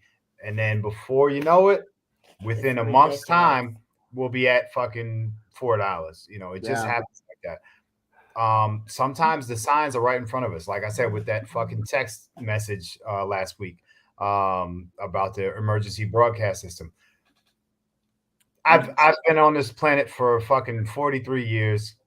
And believe me, I never had the experience for them to prepare a mass text to go out to test the emergency broadcast system. Yeah. No, the timing is very interesting. The timing is incredibly interesting. Yep, it really is. It's kind of funny. Yeah, sorry to cut you off. I want Sean to reintroduce himself because we have been on here for an hour and a half, and a lot of people have come in, and they're probably wondering like, who's this man sitting up there with this lovely couple? Yes. So Sean, if you could please reintroduce yourself and tell us who you are in your company, please. Sure. My name is Sean Wyka. I'm a Colorado native. Regular guy, been around, did a lot of different stuff. And yeah, I'm the guy that created and designed the Triclops site. Mm-hmm. We got one over to My Fly family. Billy liked it. He seemed to work for him. Basically, you guys were good enough to invite me on. And actually, I'm glad I came on today. I was tired, man. I'm beat. I'm not gonna lie. You know, I'm like everyone else. I'm trying to work a job. I got a regular job. I got a business I'm building on the side. You know, the only good news is I don't have kids except for four-legged dogs, you know. Yeah. That's my children. I feel for you with kids. That's a lot of work. I can't handle. Oh, we got the kids and the dog thing covered. We got 5 kids and 9 dogs. Yeah. You know, there's something that's interesting too, you know, and I told you this, we had a conversation over the phone. And I said, you know, I was very happy that you guys were one of the people who wanted to review my site. I really was. And this kind of goes in line with everything we're talking about. One is you include your family as an integral part of what you're doing. Mm-hmm. He's talking to you. Right. Okay, you and your kids, the whole nine. Yeah. Here's something to think about that's very, very interesting. We were talking about different sides, right? Mm-hmm. And people picking a side. Here's a fact that I'm going to upset some people with this, and I don't care. They can talk to me about it. Right. Here's a fact. The family is an integral part. It is the cornerstone of any healthy, happy society. Yes. Without the family as the basis, you're not going to have a healthy, happy society. Once again, people can argue with me. Go do your homework. It's out there. Mm-hmm. When you start having the family being decimated, and being broken apart, societies degenerate. They do. They go to crap and they're gone. One of the things I am really seeing, we talk about two sides, is one of the things I ask people when you hear people speak or you hear them talk or they're promoting a position, ask yourself this question, or they make a ruling, they get a black robe on and make a decision. Ask yourself this question: is it empowering the family or is it diminishing it? Mm-hmm. In my mind, one of the things I see as a clear-cut line is I see so much of what is occurring, decisions and attitudes that are happening is either family or against the family. And I think that's never, people aren't thinking about it in those terms. They've got everyone winded up by, oh, this is this is an issue, or this is the issue. Look, you got family and you got people who seem to be against the family. I hate to say it, or the results. What's interesting is the results of every decision they make somehow every time undermines the family. Mm-hmm. Mm-hmm. Now, isn't it interesting? We don't know. We were just talking about this. People don't know their neighbors. Ask yourself a question. Do your neighbors have a family? Do you even know? I wonder how many people even know whether or not their neighbors have a family or not. It's very strange. So that was one of the reasons why I liked your channel, because you're with the family. The other thing is too, is you're not corporate. We talked about this before. Who do we trust? We talked about all these entities. Is there any corporation out there that you trust right now? Not a motherfucking bit. I mean, really, think about it. I mean, is anyone out there trusting? I mean, I won't name names, but we all get the point. Right. Whether it's in communications, whether it's in this area, entertainment. Finance. Yeah. Can you name one corporation you say, yep, those guys are squared away, they're decent people, they seem to have really good values, and they're not looking to just squeeze me dry? Not Can one you of really them. think of them now? So here we are. Say that about my husband. I want to squeeze you dry, baby. That's right. All right, we're gonna be serious. I'm sorry. No, that's all right. But that's what I mean. So we were talking about our lack of faith in all of our government entities. It's not just the government entities, it's these corporations and all these other institutions too. It's not good. Yeah. It is. So, and it's legitimate. That's the other thing. Have you noticed anytime someone says, I'm not so sure about this government anymore, there's some hinky stuff going on, things that it ain't adding up, it's feeling bad. And what do they want to label you as immediately? Yeah. Either a nut American or all conspiracy. Have you noticed that? Anyone says something's wrong with our government, and man, they come out of the woodwork to attack you. It's astonishing. Yeah. Yeah. It really almost is. like you're anti-patriotic or something. Well, No, you're fuck, a pariah. Yeah, I mean, you're not even allowed to even, it's just astonishing how that happens. You say the same thing about the corporations. It's like, hey, I'm not so sure I trust some of these corporations, what they're doing. Mm-hmm. Right. Next thing you know, here they come. They're coming at you, man. You're not even allowed to question this stuff anymore. And and what they don't understand is that just feeds the distrust. Mm-hmm. That's true. So so when you wanted to review the site, I was like, yep. That's kind of people those are the kind of people I want. That's exactly what I'm looking for. Truly. Family oriented, non-corporate. We got, I don't know, another 10, 15 minutes or so to go. I'm gonna derail this entire live and dig quickly into why I was interested in the site that you designed. So hopefully everybody aware. Matter of fact, shout out to us for getting this to 1,000 views in like 3 days or something like that. Sounds great. My videos, they get good responses, but I think this was substantially quicker in growth because people want to know exactly what I wanted to know is how can I be a better shooter? And we've been talking about this for a few weeks now on all of the things that people buy to accessorize and better their shooting. between red dots and triggers and grips and etc. One conversation with Sean brightened my horizon on being a better shooter, and it wasn't necessarily that I was a bad shooter, but he hit me to a few things that changed the way I did shoot and made me more proficient, more confident, and and allowed me to do something I couldn't do in the past, and that's shoot with both eyes open. So So he helped you compete up to my level. yeah, exactly. That's To get right to where I know people. Man, are you running behind? Are you running behind her? is that now I have competition. That's the problem. That's the problem. Yeah. That's the yeah. only issue that we're having. Is Lucky now, you.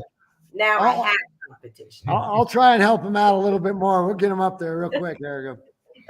That's funny. Need some pep. So Sean, if you can just briefly explain what the Triclops site is and what it prepares your mind to do within a shooting instance, possibly in a real life scenario. Okay, so I'll give you the spiel. I've talked about this before. I'll try not to sound like it's too cliche, or thought out. Look, I created that site. There was a young lady who I was with at the time. She had been wanting to shoot better. She wanted to be able to defend herself better. So we got her a handgun.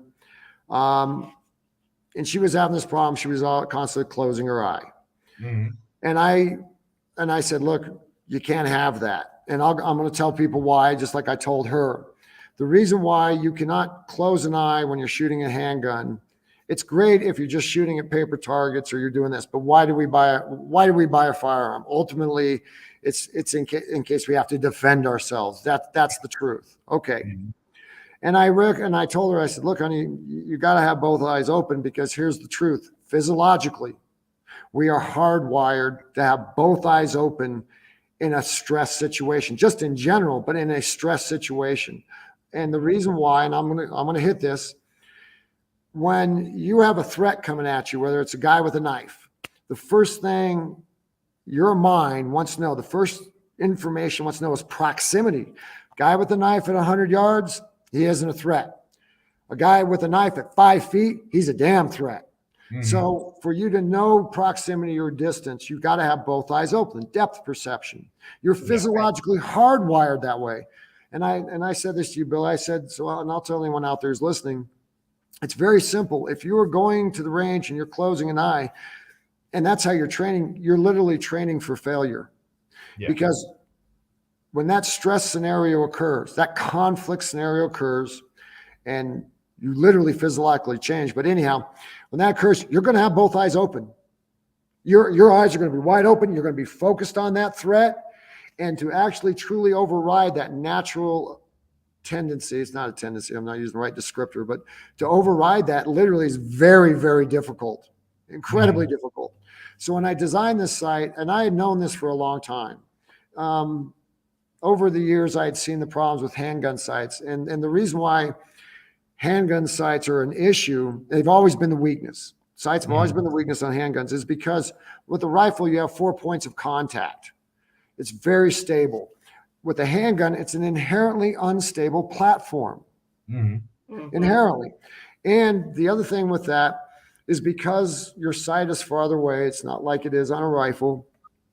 Your physical process, which you call presentation, everyone refers to as presentation. I call it physical process.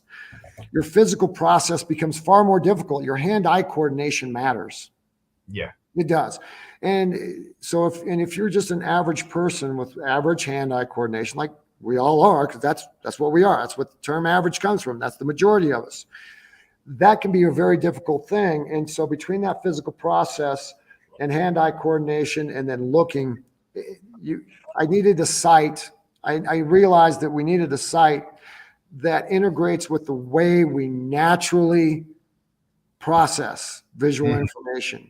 It had to make that physical process easier. It had to. In fact, that's one of the problems it's the bane of the red dots. And I'm not saying anything here that nobody doesn't already know about red dots. One of the problems with red dots, it's not a problem, but a challenge or a hurdle you have to overcome with them is that process, is that presentation, or you're doing the red dot hunting thing, right? Yeah. Okay.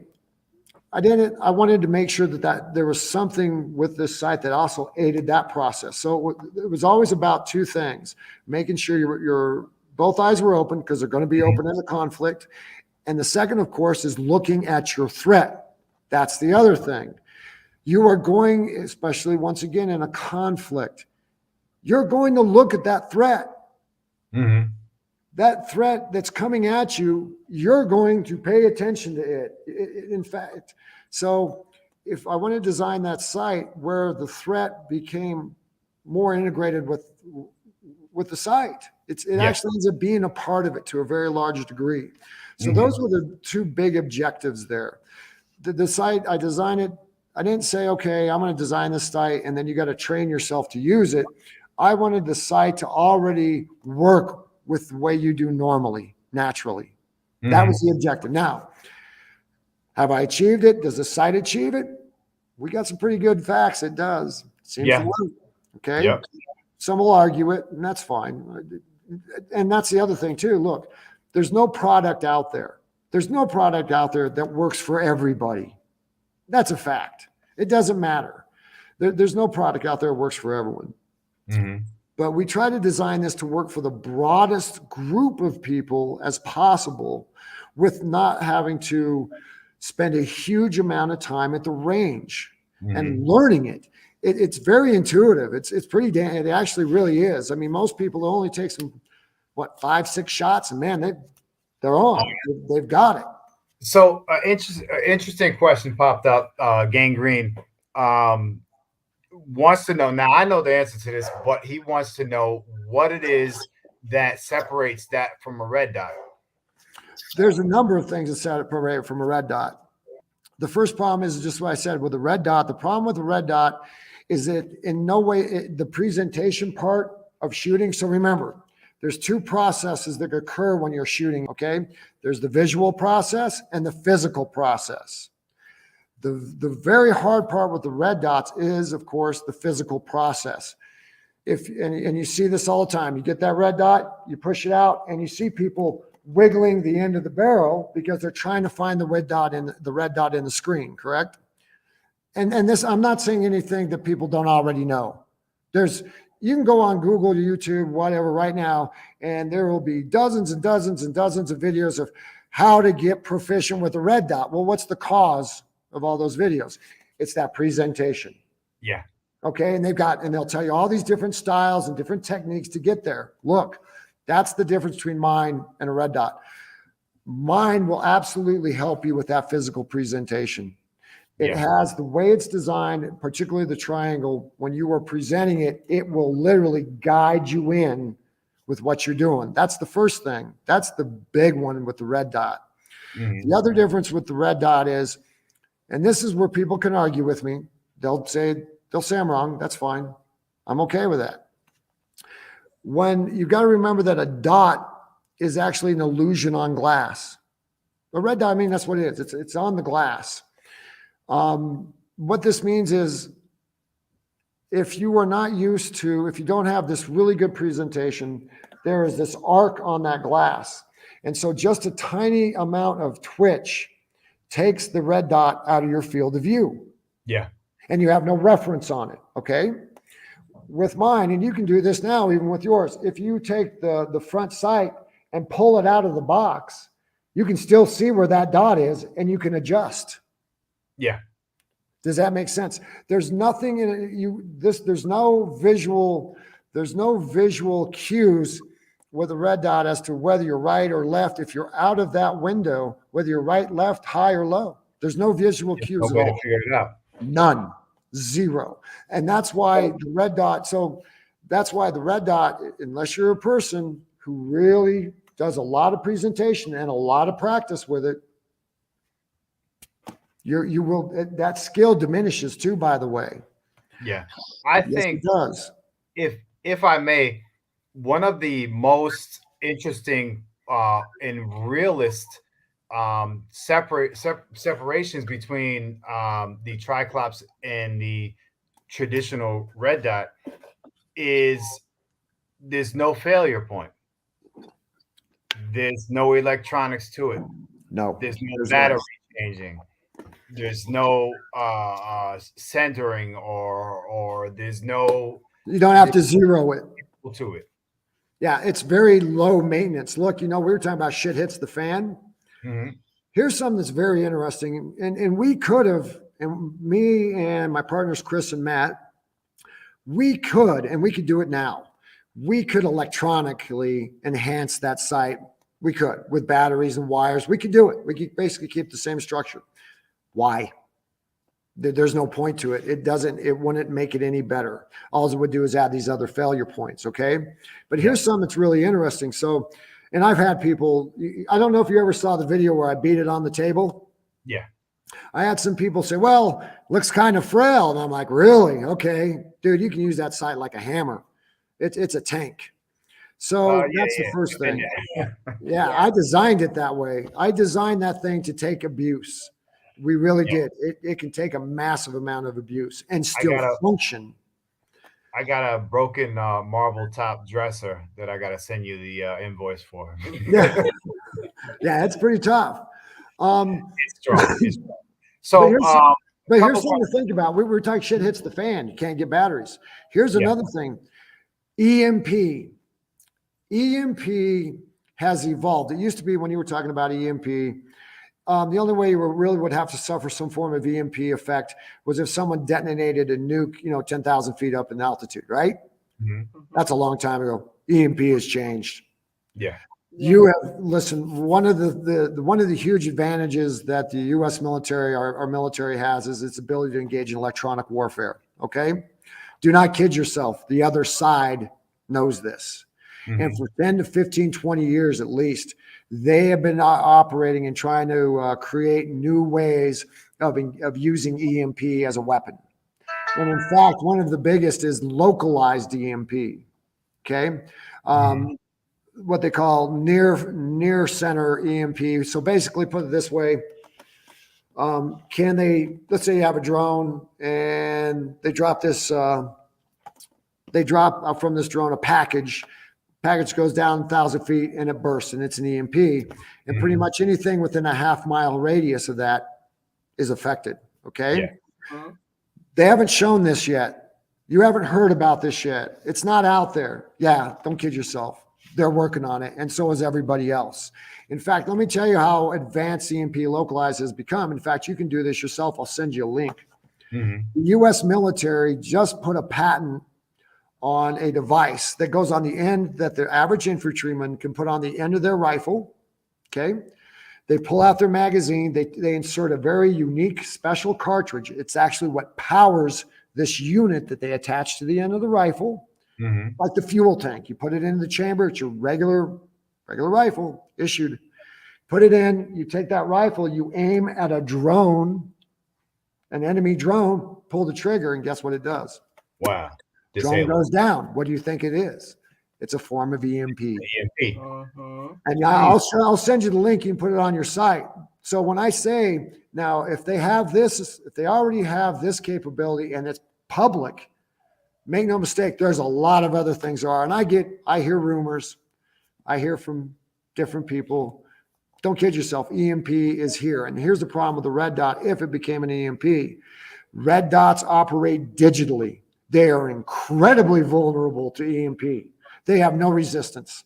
Zero, nada. Digital is highly susceptible to EMP.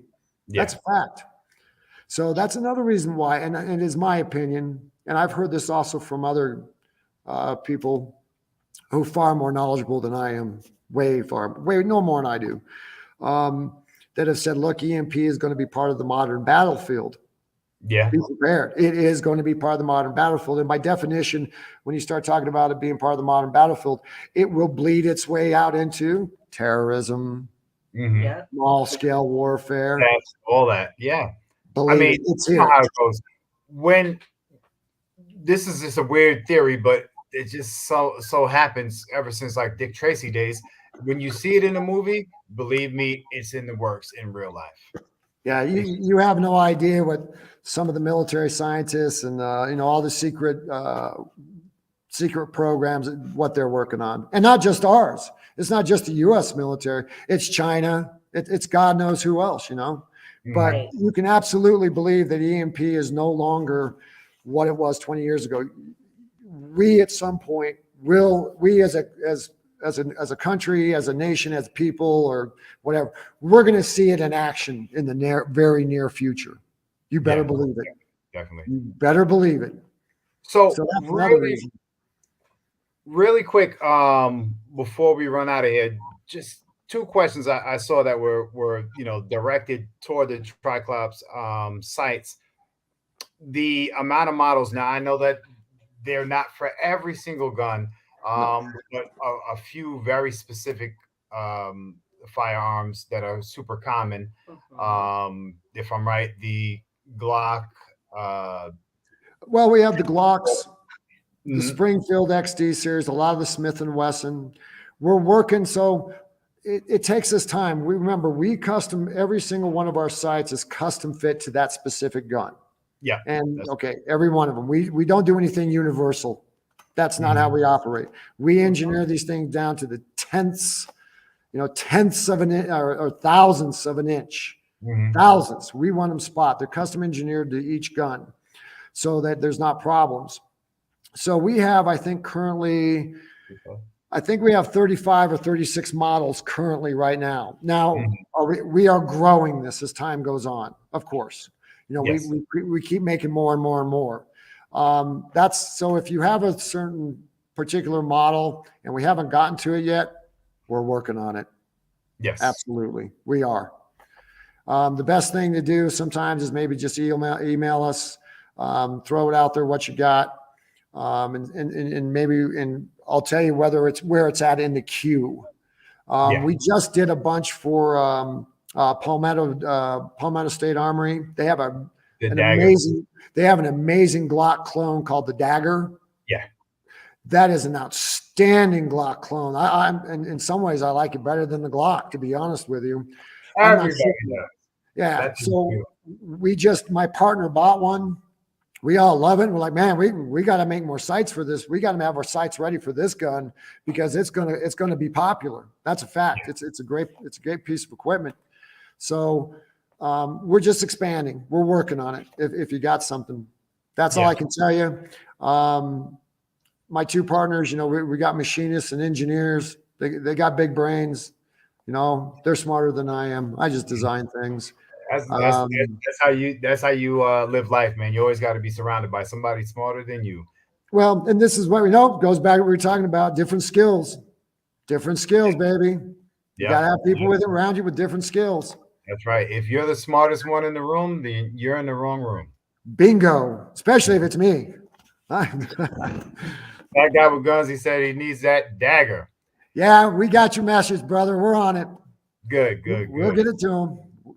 Yeah, for sure. Man. But yeah, man, my biggest thing is to appreciate and welcome innovation, and I'm 100% excited, happy.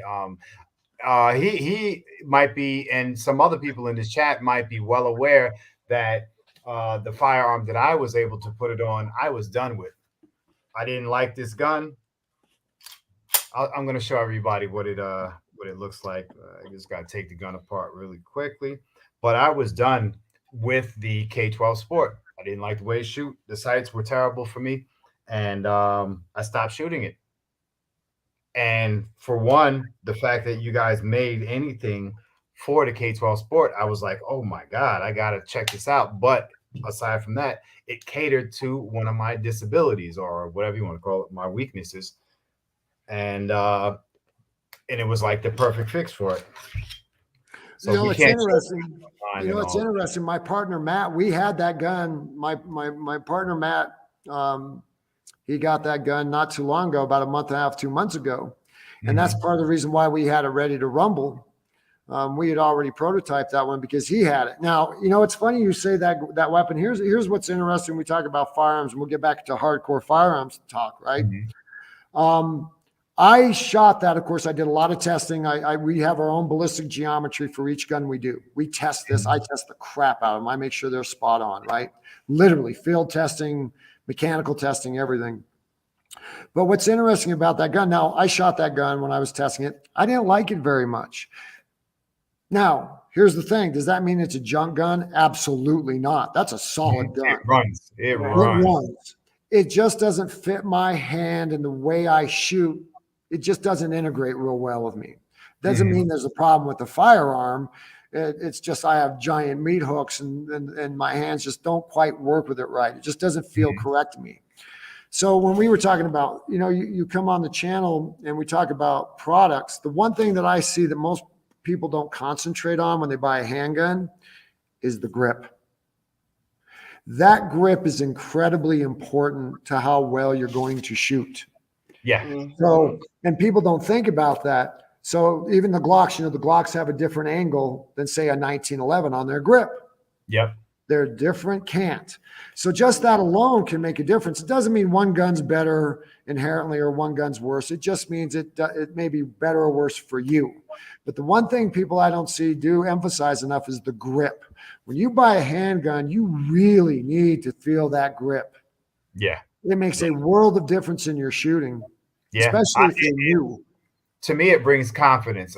When I'm happy and satisfied with how the gun feels in my hand, for some reason I'll shoot it better because I'm more confident with it. Well, if I get something on my mind, it takes away from that. Well, actually, it's very simple to understand that too. And why? I mean, think about it. This is your physical connection to the piece of equipment. Exactly. That's your point of connection between your body and the piece of equipment. Yeah. And it's critical. So if It's that like isn't correct, guess what? And people don't look, Eric, you going to buy a pair of shoes that don't fit you? No. She does it all the fucking time. Yeah, I know how women are. Listen, I know how women are. So, I mean, look, it's just like shoes. They got to fit right. That grip has got to be as integral as shoes are. You get a pair of boots that don't fit right. You huck 20 miles and your feet are killing you. So the bottom line is that grip is integral. And a lot of people don't put enough emphasis on that. They really don't. I watch a lot of different reviewers and no one ever talks about that grip, or they never talk about how to determine whether a grip is right for you. Some really simple, basic rules, some things you can look at, especially if you're new, especially if you're just a regular, you're not a gun guy. You're not out there shooting all the time and you're just getting into it. Maybe another time, maybe next week or whatever, I'll go through some really simple things to look at, or I'll tell you, maybe we'll have a discussion. You can go through it. It's very simple. It's not hard to understand about how to recognize, you grab that gun, how to recognize a grip that fits you. Yeah. Because it's highly important. It doesn't matter what the aesthetics of the gun look like. Look, I know women, especially, even men too. The gun looks good. They like the way it looks. And so they want to buy it. Right. Or they hear about this. They hear a reviewer. Look, if you pick that gun up and it don't fit right in your hand, it doesn't matter. If it doesn't work in your hand, it doesn't work in your hand. Right. I'm old school about this. To me, a gun, handgun, I hate using the term gun, firearm. Any firearm out there, it's just a piece of equipment. Yeah. And you got to start thinking about it, and it's got to integrate with you. It's just a piece of equipment. And now, I know a lot of people like their firearms. Don't get me wrong. If you love your firearms, you like the way they look, I got it.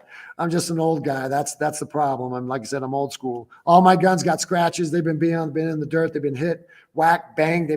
So for me, they're just pieces of equipment, and I just want them to function. That's it. That's all I care about. So that grip, like I said, that's your connection to that piece of equipment, and it's got to be right. It's got to be right. We'll go through that. I'll talk to you about some. I'll send you some diagrams, simple stuff. I got you. Out there on the channel. Folks, listen, we had an amazing conversation tonight. Some real shit that we need to start to really consider, listen for, and prep ourselves to get through this without falling apart.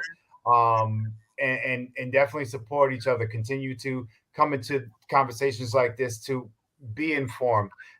if it's not the truth that you're hearing, at least you understand that there is a worry for you to look into Yeah. and further your education on these situations and times in life and all. I want to thank again Sean for hanging out with us. You guys can go to triclopsites.com. If you are interested in purchasing, you can use the code MyFlyFamily15 to save you 15%. I think they also have a free shipping, some odd, if I'm right. Yeah, we do. We have free shipping continental US. Good. So boom. I mean, and it's a US company, and fuck, if I want to support that all day, that's what I'm gonna do. That's what makes Mhm. me happy. And shout out to Kat, shout out to Justin for Yep. hanging out with us, and we will see you guys on Wednesday. Wednesday. I You don't know, know for her because Diddy. wrestling. Oh, we'll find Oh out. yeah.